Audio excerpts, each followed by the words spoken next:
Financial G-Spot. This is Robyn Crane here on the Whatever It Takes Network, and I'm glad to see you again. Look, you have a money type. I actually classify them in 5 categories, and I'm going to tell you about those money types. But here's why it's important.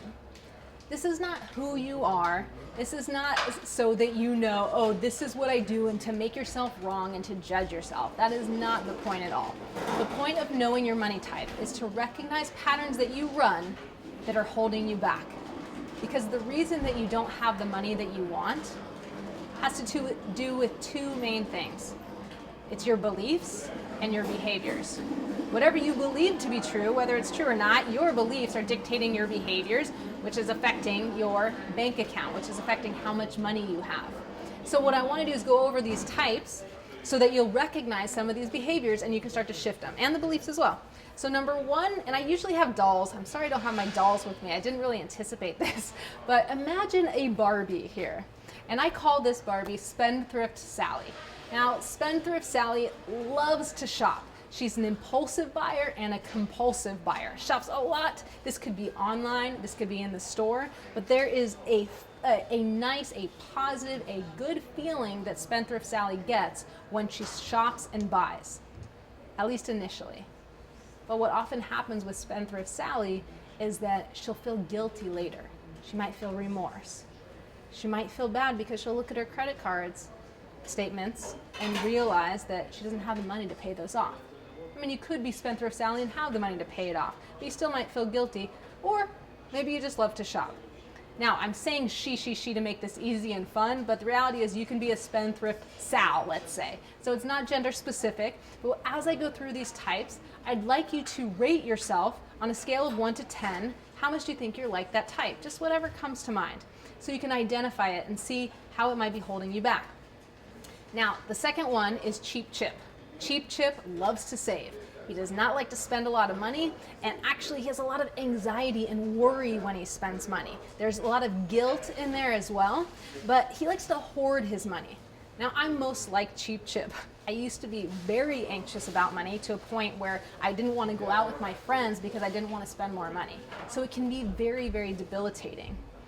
But now I'm still like Cheap Chip, but it's not necessarily a bad thing. I like to save, and so I've been able to recognize the patterns and shift the parts that are holding me back, like the part that's making me very, very anxious.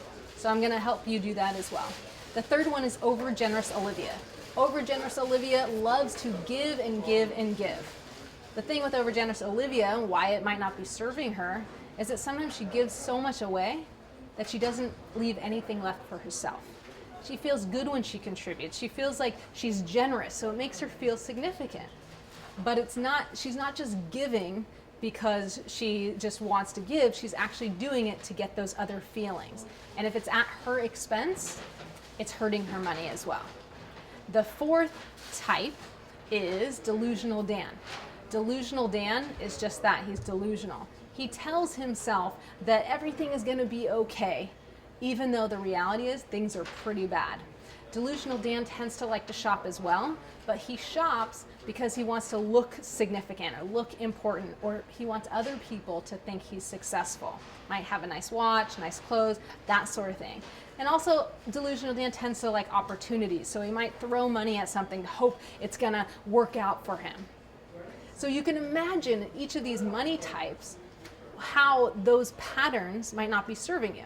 Again, I don't want you to judge yourself, I just want you to recognize.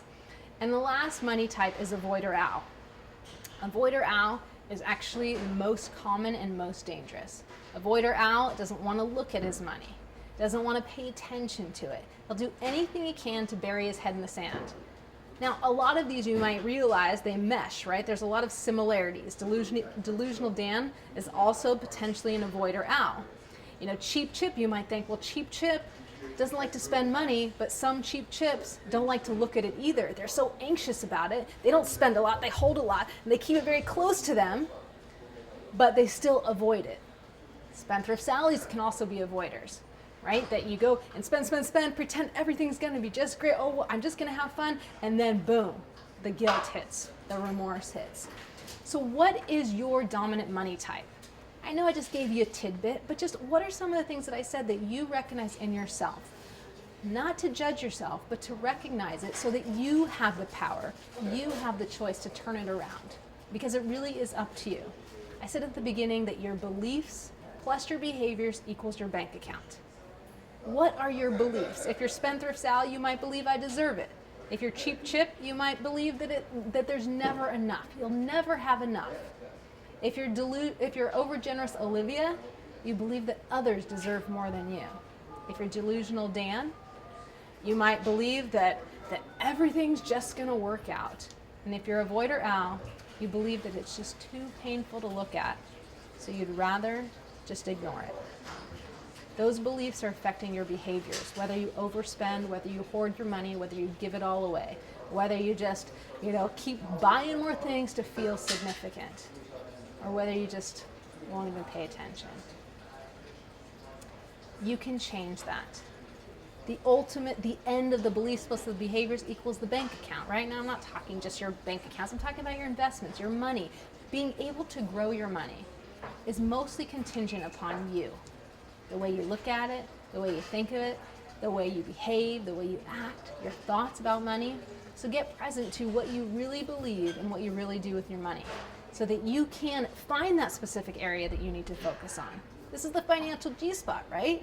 Maybe you're going to focus on those beliefs. Get really clear. Maybe you need to focus on your behaviors. Just make sure you pick something. Focus on it. Because when you do, you'll reach that ultimate ecstasy. Your money ecstasy, the money orgasm that you deserve, that you want, and that will ultimately give you the financial future. I'm Robyn Crane. Again, you're watching the Financial G-Spot on the Whatever It Takes Network. Welcome to the Financial G-Spot. I'm Robyn Crane, and you're on the Whatever It Takes Network. I'm here with Jack. Jack, nice to meet you. Nice to meet you too. Thank you so much for being here. Thank you for having me. Yeah, absolutely. So tell me, what's going on? What drove you here?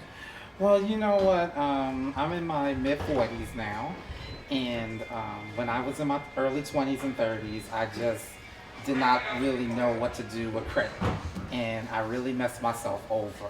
So wait. I'm going to pause you already. So you said I didn't know what to do with my credit. What does that mean to you? Well, meaning I just spend every dollar I didn't have? Yes. And when I was in college, What'd you buy? What'd you spend money on? Just stuff I shouldn't. Like what? It ranges from all types of entertainment products to clothes to stuff that really didn't amount to anything. Okay. Did you do it so that people would think you had a lot of money, like more for show, so you looked like successful, or did you do it because you really just like to shop? I did it because I wanted to look successful. Awesome. So I have a money type called Delusional Dan, and I'm just based on literally 30 seconds of you telling me that. Typically, Delusional Dan spends money often, but to look significant. So he'll have a really nice car, and it doesn't have to be a man, but a really nice car, nice watch, nice clothes. But it's not just because he likes to shop and feels good when he shops. He does it because he wants to look successful. So it sounds like you were running a pattern. It's just a pattern. Yes. Going into Delusional Dan. Okay. And so that was in your 20s. Yes. Okay, and then what happened? And then in my 30s, sorry, I'm going to go back again. I'm sorry. How much debt did you accumulate during that time? How high did it get? Over $25,000 to $30,000 because I was taking out student loans. And including student loans, or that's including student loans. Okay. Do you know how much was credit card debt versus student loans? Ooh, the credit card debt. I mean, you know how when you're in college and the credit card companies come on campus, I was just signing my life away, getting free money, and didn't realize what that did once. Okay, so what happened? Well, my credit score now is an F. I'm at 553, and I just. So did you go bankrupt? Did you pay that off? I went to consumer credit counseling a couple times, and they told me I should file bankruptcy, and then I was getting so much wrong information. I didn't know who to trust and who to believe, so I was just trying to fight the creditors off. And it was getting to the point where they was calling my house like 9, 10 o'clock at night, like telling me if I didn't pay, then somebody was going to be at my house. They're really friendly, aren't they? Yeah, and I got a car repossessed. And this was in your 30s? Yeah, girl, it was not cute. I mean, my neighbors was like, Jack, somebody's taking your car. And how much, that was at the point where you owed $25,000?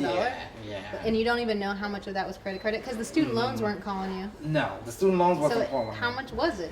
It was a lot. It was a lot. More than 25,000, yeah, wasn't it? Yeah. So you're lying. Yeah. Tell me the truth. Come on.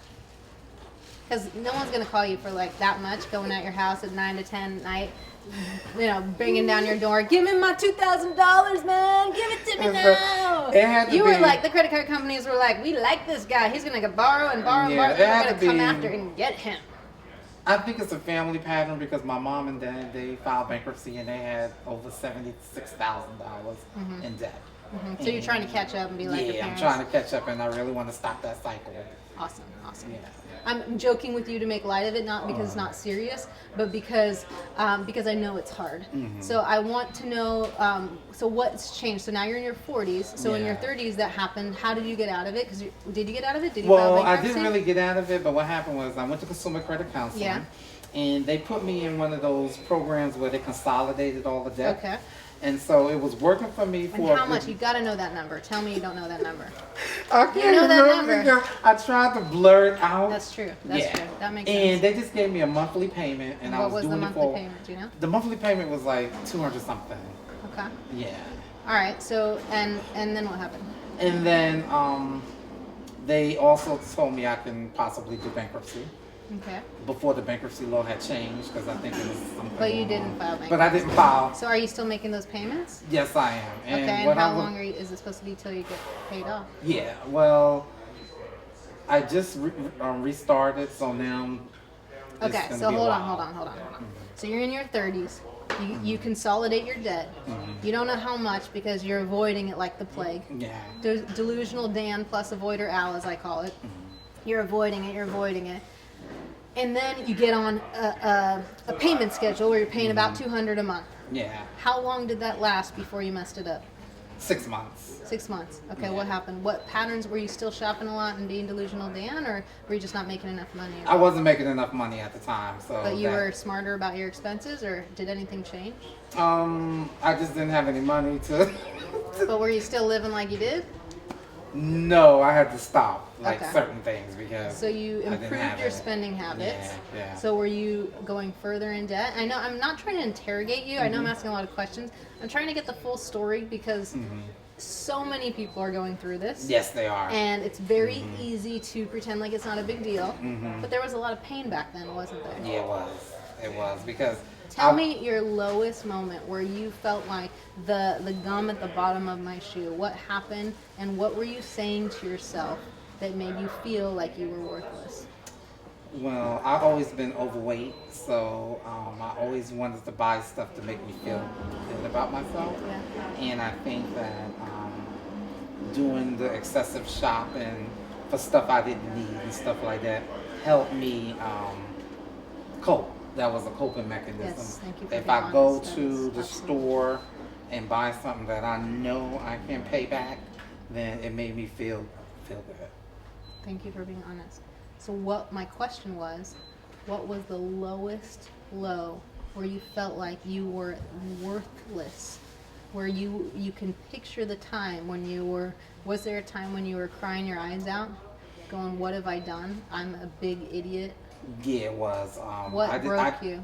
I didn't finish school, and I accumulated all that debt from college, and I felt like a failure because I didn't graduate or complete. I got up to like my sophomore year, and then stopped. So yeah, And that was the I lowest. really felt bad because it's like well, not you, but I acquired all that debt and For what? can't pay it back. Yeah, yeah. So I was like really like I ate myself to death.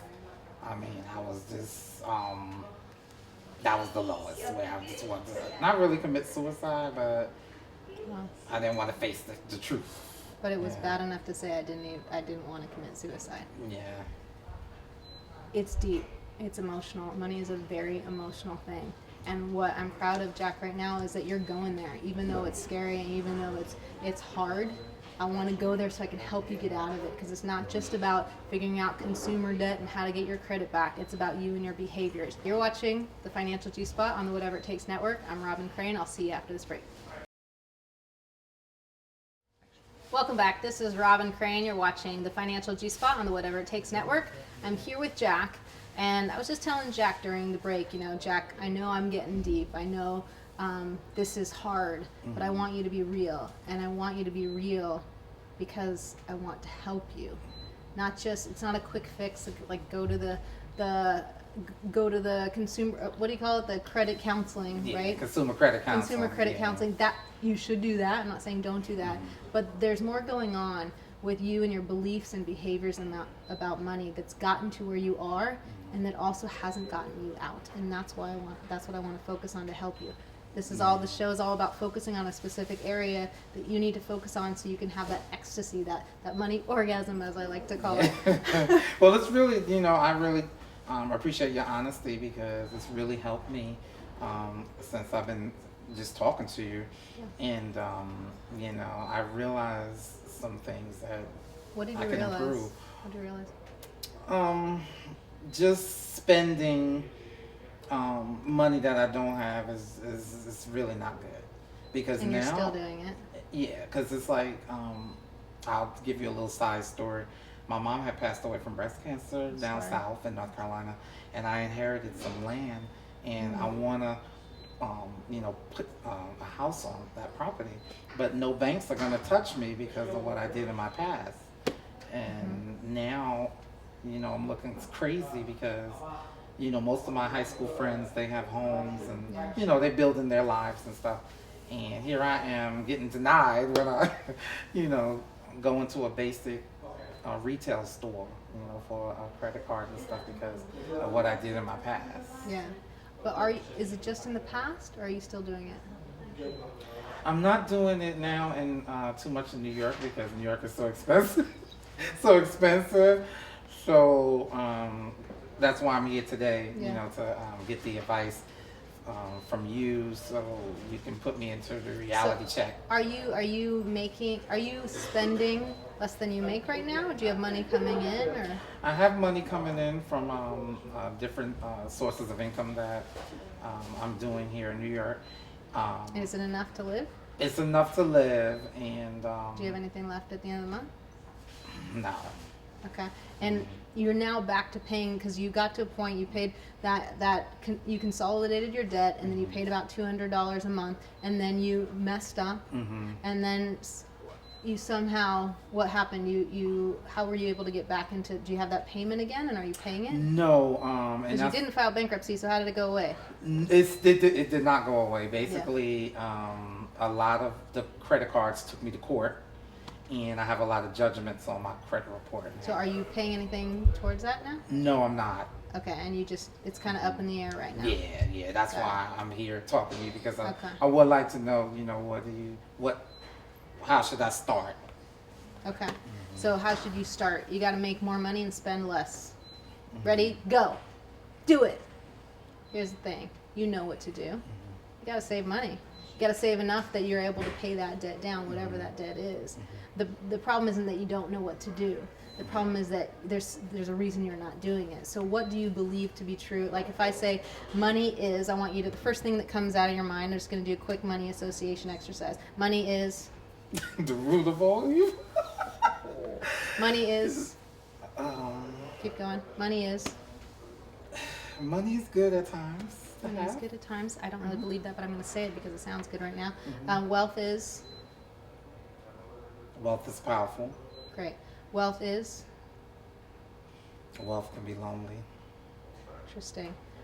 Wealthy people are? Wealthy people are... That's a good question. Wealthy people are? I said they're powerful too. Okay. Poor people are? First thing that comes to mind. Poor people are? They're just sad. Sad. Yeah. Okay. Awesome. So quickly that we discovered about your beliefs, they're conflicting, right? You said wealth is powerful. but then you said wealth is lonely. That's really, really interesting. So what's guiding you every single day are your beliefs. I have this thing I talk about, a crazy 8. Can you imagine this crazy 8? It goes your beliefs plus your behaviors equals your bank account.